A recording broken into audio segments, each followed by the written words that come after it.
जमीन, खाली पड़ी जमीन जो है वो सरकार की है, तो हमको सरकार ये बताए कि सरकार के बाप का नाम क्या है। अगर खाली पड़ी जमीन सरकार का है तो सरकार को बोलिए उसके बाप का नाम दिखाए, कभी नहीं दिखा पाएंगे, क्योंकि हर 5 साल में सरकार बदल जाती है, सरकार का बाप बदल जाता है। कभी भाजपा की सरकार होती है, कभी कांग्रेस की सरकार होती है, तो कोई भी एक बाप नहीं है हमारे।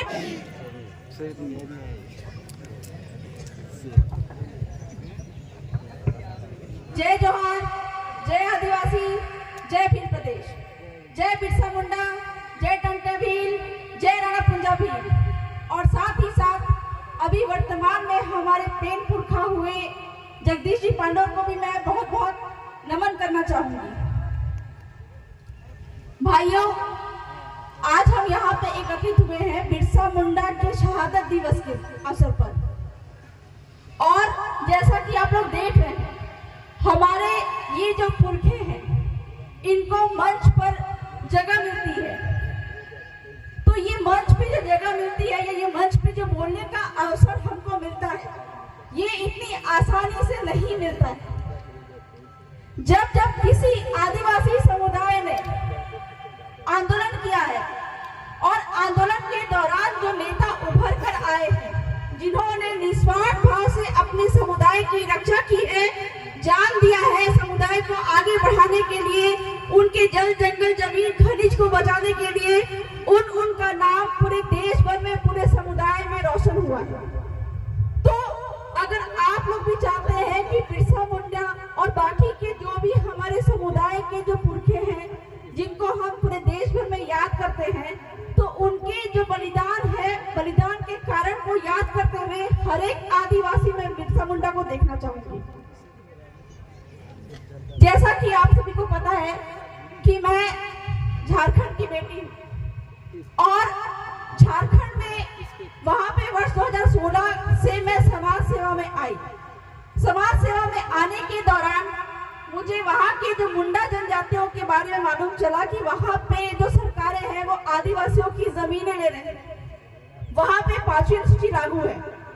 हमारे समुदाय के जो भगवान बिरसा मुंडा, उन्होंने समुदाय की जल जंगल जमीन को बचाने के लिए मुगल, तुर्क, पुर्तगाल और जो भी बाहरी आक्रमणकारी आए, उनसे लड़ाइयां लड़ी, और उनकी लड़ाइयों के फलस्वरूप हमारे जल जंगल जमीन सुरक्षित हुए।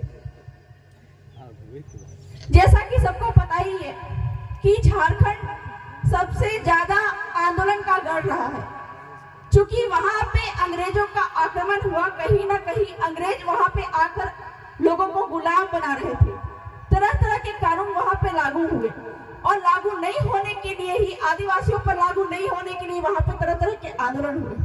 लेकिन भील प्रदेश को मैं वहां से बेहतर मानती हूँ, क्योंकि 1950 तक, यानी कि आजादी 1947 तक यहाँ पे मुगल अपना राज सही तरह से कायम नहीं कर पाए थे। तभी जाके जो ये जो 5वीं अनुसूची का कानून जो है हमारे क्षेत्र में 1874 ईस्वी से लागू हुआ था, क्योंकि वहां पे अंग्रेज घुस चुके थे। लेकिन यहाँ पे अंग्रेजों का कथित तौर पर आगमन या भील यहाँ पे उनको घुसने नहीं दिए थे। यही कारण है कि 1947 से यहाँ पे 5वीं अनुसूची लागू हुआ है। तो ये जो बात है 5वीं अनुसूची का लागू होना, ये एक तरह से अच्छा भी और खराब भी है। खैर, आगे बढ़ते हुए, जैसा कि मुझे जानकारी हुई, बहुत सारे यहाँ पे जो क्षेत्र हैं जिनको 5वीं अनुसूची में नहीं डाला गया, और बहुत सारे ऐसे क्षेत्र हैं जिनको 5वीं अनुसूची में डाला गया। तो मैं आगे जाकर जो आप लोगों को जानकारियां दूंगी कि 5वीं अनुसूची के होने से क्या क्या जल जंगल जमीन और खनिज का एकाधिकार यहाँ के स्थानीय आदिवासियों को हो जाता है, यहाँ के लोगों को हो जाता है। इससे सीख कर जहाँ जहाँ पे आपके क्षेत्र में 5वीं अनुसूची लागू नहीं है, वहाँ पे हम 5वीं अनुसूची को लागू करने का प्रयास करेंगे, लोगों को जागरूक करेंगे, और हम उसकी डिमांड करेंगे। और डिमांड करने के साथ में ही हम उसको लागू भी करवाएंगे।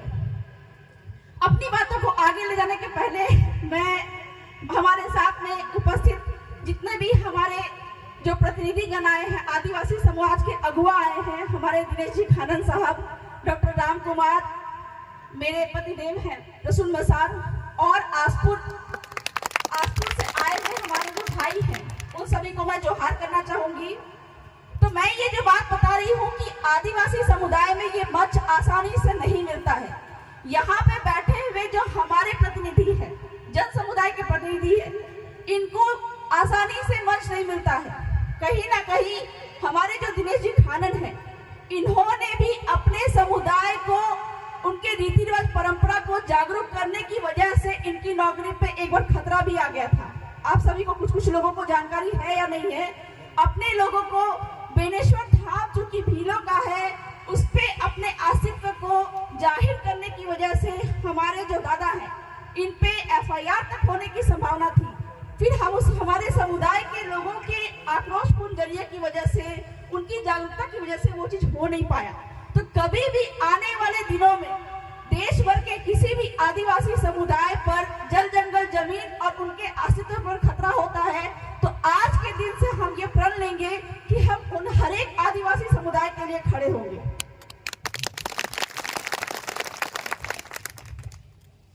देश के आदिवासियों को जल जंगल जमीन खनिज के संवैधानिक अधिकार की जानकारी देने की वजह से मुझे भी 1 साल 13 दिन जेल में रहना पड़ा था। क्यों? क्योंकि सरकारें ये नहीं चाहती हैं कि हमारे भोले भाले आदिवासियों को जल जंगल जमीन और खनिज उनकी है इसकी जानकारी हो। हमारे जो पुरखे हैं, उन्होंने अपनी जान देकर हमको ये जल जंगल जमीन खनिज का अधिकार दिलवाया, और उस खनिज आजादी के समय तक आदिवासी समुदाय के पास में 60% जमीन थी। लेकिन आजादी के बाद में आदिवासी के पास में मात्र 3% जमीन ही बची हुई है। तो कथित तौर पर यह कहा जा सकता है कि हम आजादी के पहले गुलाम कभी नहीं बने थे, लेकिन आजादी के बाद हम गुलाम बन गए हैं। तो जिस समय अंग्रेज यहाँ पे आए, अंग्रेजों के पहले मुगल आए, तुर्क आए, पुर्तगाल आए।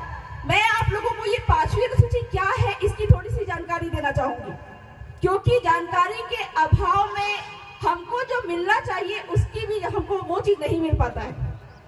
तो जिस समय यहाँ पे बाहरी लोगों का आक्रमण हुआ, बाहरी लोगों का आक्रमण, आप यहाँ पे जो लोग पढ़े लिखे हैं वो लोग पढ़े भी होंगे कि पहले यहाँ पे आदिवासी ही थे, मुगल, तुर्क और बाकी लोग जो है अंग्रेज जो है वो बाहर से आए। चूंकि यही बात सुप्रीम कोर्ट भी बोलती है अपने 5 जनवरी 2011 के जजमेंट में कि 8% आदिवासी ही इस भारत देश के मूल मालिक हैं, असली मालिक हैं, और बाकी के लोग जो हैं वो विदेशी है, आक्रमणकारी है और उनकी संतानें हैं। तो ये जल जंगल जमीन खनिज पे हमारा अधिकार लूटने के लिए बाहरी आक्रमणकारी यहाँ पे आए और यहाँ पे अधिकार जमाना शुरू किया। लेकिन आदिवासी जो है, भील जो है, वो कभी भी गुलाम नहीं रहे। अगर मुगल यहाँ पे आए, वो उनके गुलाम होते तो आज यहाँ पे बैठा हर एक भील मुसलमान होता। क्या मुसलमान है? नहीं है। हम मुगलों के गुलाम नहीं बने। अगर यहाँ पे अंग्रेजों ने अधिकार जमाया था तो हर एक आदिवासी यहाँ पे क्रिश्चियन होता। क्या यहाँ पे क्रिश्चियन है? नहीं है। और आजादी के बाद हमारा धर्मांतरण हो रहा है, यानी कि हम आजादी के बाद गुलाम होना शुरू हुए हैं। तो हमारे बाप दादाओं ने जब देखा कि मुगल आ रहे हैं, अंग्रेज आ रहे हैं, तब उन्होंने लड़ाइयां लड़ी। कहाँ पे? झारखंड में ये प्रचलित हुआ।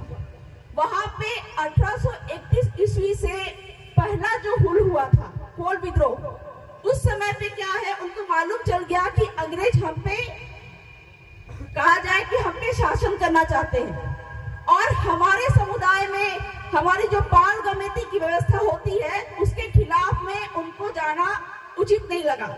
उन्होंने बोला कि हमारी अपनी स्वशासन व्यवस्था है, हमारी अपनी गांव व्यवस्था है, हमारी अपनी सरकार है, हम अंग्रेजों की सरकार हम नहीं मानेंगे, मुगलों की सरकार हम नहीं मानेंगे। तब जाके उन्होंने क्या किया, आंदोलन करना शुरू किया। और जिस समय पे बाकी समुदाय के लोग राजे रजवाड़े अंग्रेजों के गुलाम बन रहे थे, राजा रजवाड़े समझौता कर रहे थे, वहां पे आदिवासी, ना सिर्फ ये झारखंड की बात है, देश भर के सारे क्षेत्रों के आदिवासी अंग्रेजों से लड़ाई लड़ रहे थे। तब जाके अंग्रेजों ने क्या किया, रिसर्च करवाया कि ये कौन लोग हैं जो कि मर जाते हैं लेकिन अपने जल जंगल जमीन को हमको नहीं देते हैं। तब उनको मालूम चला कि ये लोग जो है वो यहाँ के असली मालिक है, जल जंगल जमीन के असली मालिक है, और जो हमारे आगे झुक जाते हैं वो बाहर से आए हुए लोग हैं। तब जाके उन्होंने कानून बनाया। क्या बनाया कि आदिवासियों पर हमारा अंग्रेजी कानून लागू नहीं होगा, और उस कानून को क्या बोला?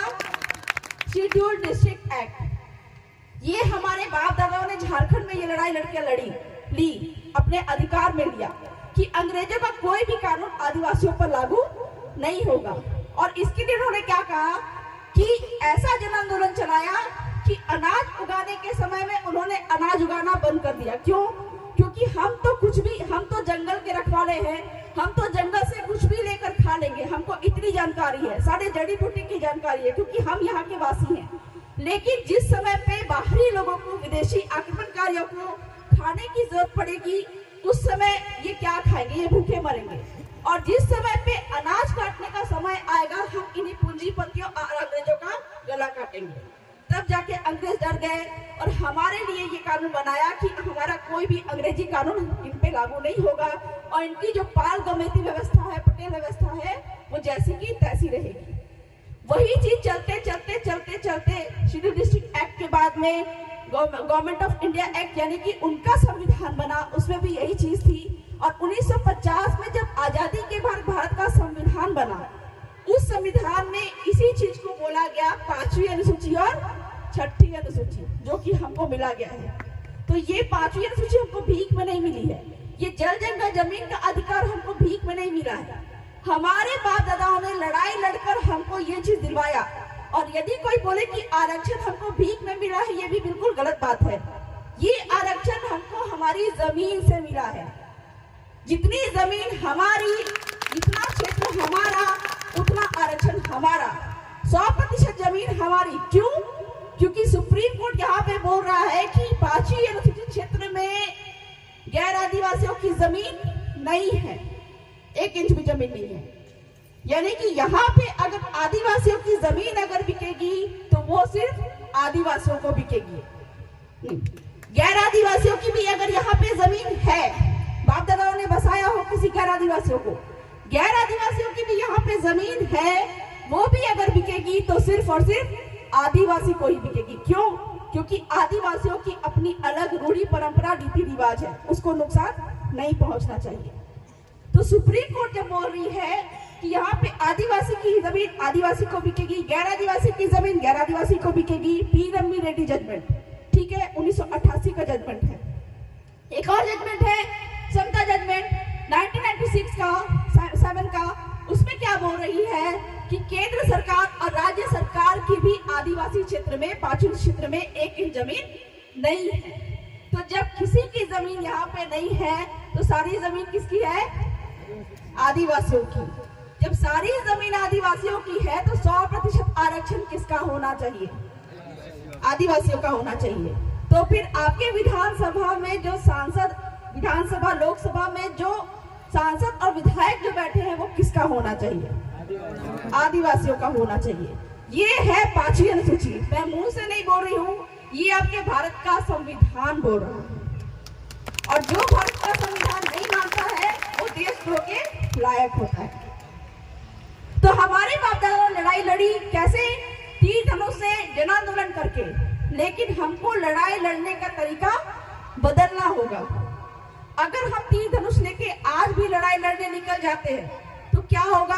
हम पे केस लगा दिया जाएगा। ये जो लोकतंत्र हमको क्या कहता है कि आप रैली, धरना, प्रदर्शन, यदि आप पे अत्याचार हो, कोई कानून आप पे लागू होने की आवश्यकता है तो वहां पे आपको वो कानून पसंद नहीं है, आप आंदोलन करिए, लेकिन शांतिपूर्वक आंदोलन करिए। जहां पे वो शांतिपूर्वक आंदोलन विद्रोहपूर्ण हो जाता है, कोई जन धन का नुकसान होता है, तो वहां पे हम पे केस लग जाता है। केस लगने के बाद में पुलिस हमको उठा के ले जाती है, उठा के ले जाने के बाद हमको जेल में डाल देती है। जेल में डालने के बाद में कोर्ट में मामला चलता है, तो वो मामला चलता है तो जो वकील और जज जब लड़ाई करते हैं, 2 वकील और जज जब लड़ाई करते हैं, तो क्या वो तीर धनुष से लड़ाई लड़ते हैं? बिल्कुल नहीं, वो कागज कलम की लड़ाई लड़ते हैं। इसीलिए लड़ाई लड़ने का तरीका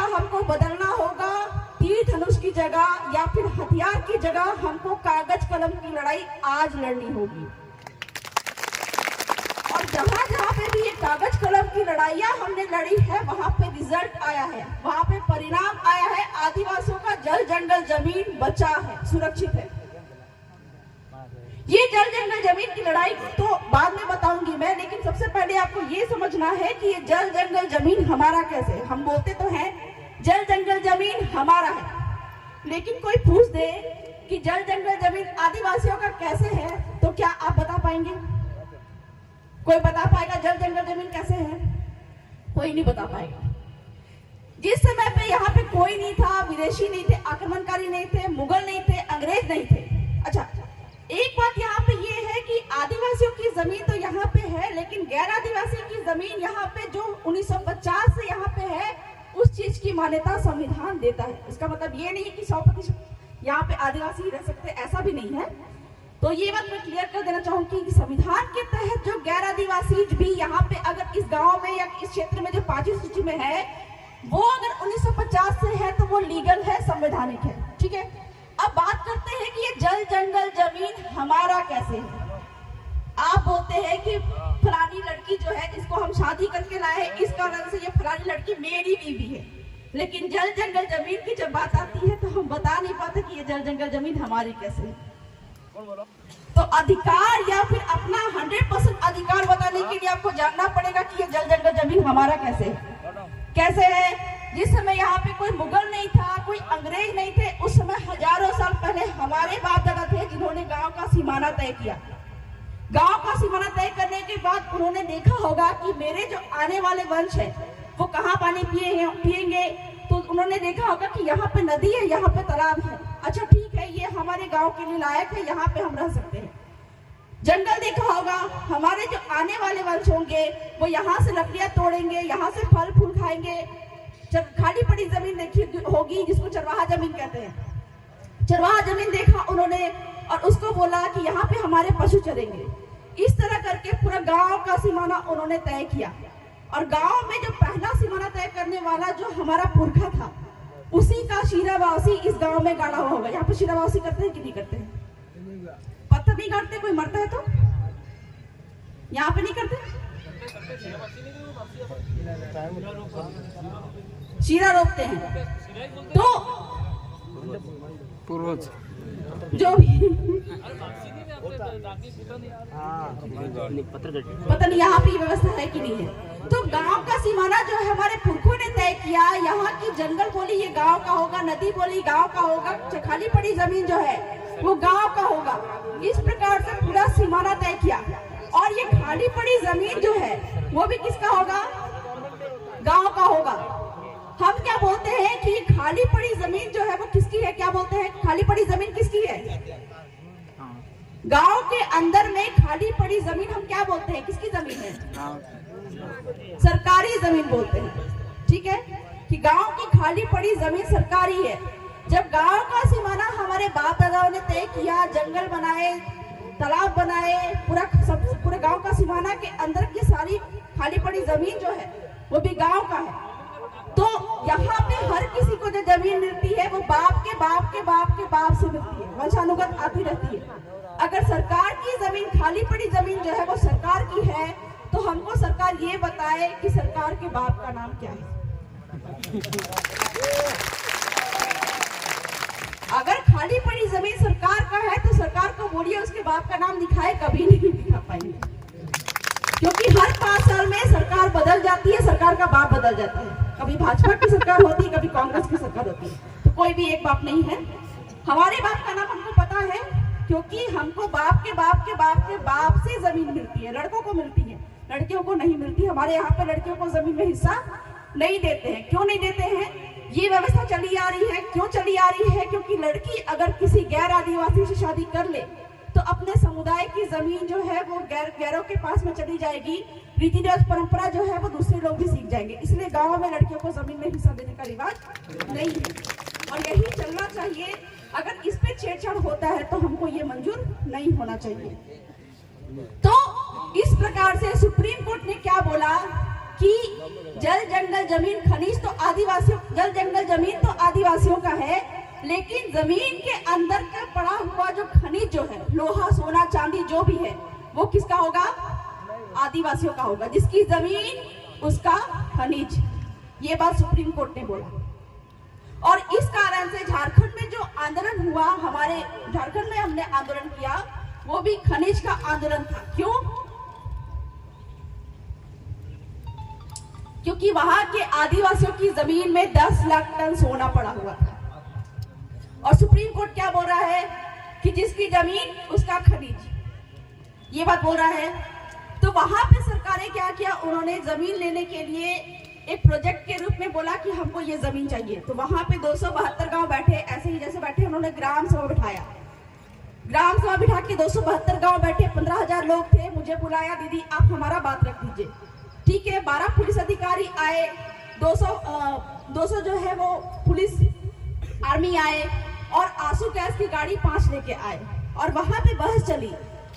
जितने भी आदिवासी, 15,000 आदिवासी वहां पे बैठे हुए थे, किसी एक के पास में भी हथियार नहीं थे, क्योंकि वो किसकी लड़ाई लड़ रहे थे? कागज कलम से लड़ाई लड़ रहे थे।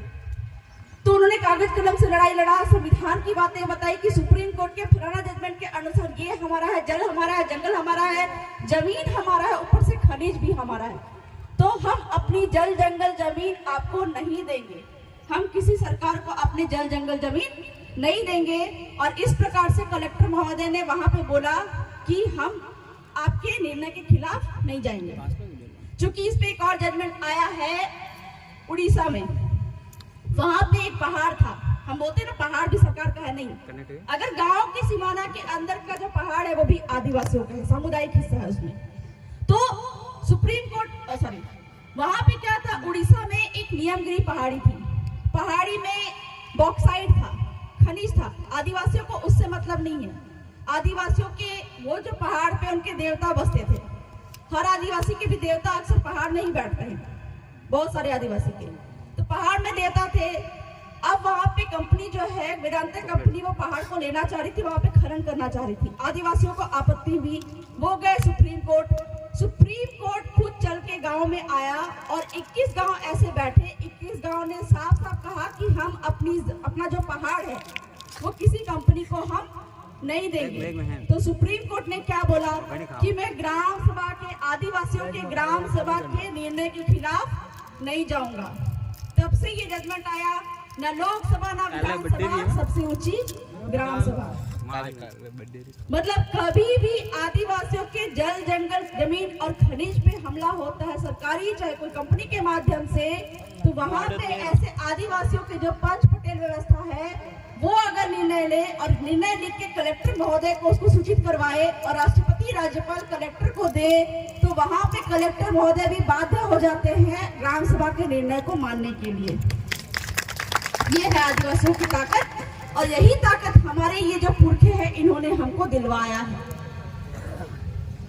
कहने को बहुत सारी बातें हैं, मैं बहुत सारी बातें बताना चाहूंगी, लेकिन चूंकि बाकी हमारे वक्ता भी हैं तो इनको भी मौका दिया जाए।